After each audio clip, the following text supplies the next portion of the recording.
Hello everyone, আমি classical dancer দীক্ষা। এটা আমার ফার্স্ট ব্লগ বাড়ির কালী পুজো পার্ট 1। কালী পুজোতে প্রচুর নিয়ম থাকে, তার মধ্যে একটা হলো গঙ্গা স্নান করা। তাই আমরা চলে যাচ্ছিলাম পায়রাডাঙ্গা গঙ্গাঘাটে। তো আমি ভেবেছিলাম যে আমি ব্লগটা বাড়ি থেকে শুরু করব, কিন্তু তারপরে আমি ভুলে গেছিলাম গাইজ। পায়রাডাঙ্গা স্টেশনে নেমে আর মনে পড়েছে যে আমি তো ব্লগই স্টার্ট করিনি। कौन है ये लोग?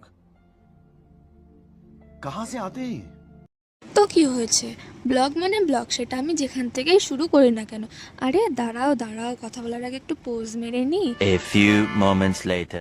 তো কিছুটা নাটক করার পর আমরা একটা জায়গাটা ঘুরে দেখছিলাম। তো এটা হচ্ছে ঘাটের সাইড থেকে ভিডিওটা নেওয়া হয়েছে, কারণ ঘাটে প্রচুর লোক স্নান করছিল। হ্যাঁ, আমরা নিজেদের আটকাতে পারিনি, তাই আমরা তাড়াতাড়ি করে স্নান করতে নেমে গেছিলাম। তো স্নান করে রেডি হয়ে আমরা এখানে একটু ঘুরে দেখছিলাম, রিলস করব এবং ছবি তোলার জন্য। তো এই যে গণেশজি আর এই যে ডাইনোসর। তো আমি আবারও শিব ঠাকুরকে নিতে ভুলে গেছি, সরি শিব ঠাকুর। কিন্তু এখানকার পরিবেশটা খুবই সুন্দর ছিল। এর মধ্যে আমাদের বাড়ি যাওয়ার টাইম হয়ে গেছিলো, তো আমরা বাড়ি গিয়ে তিলকের তারপরে বেরিয়েছি এখান থেকে। তো পার্ট 1 এই অবধি, দেখা হচ্ছে নেক্সট পার্টে।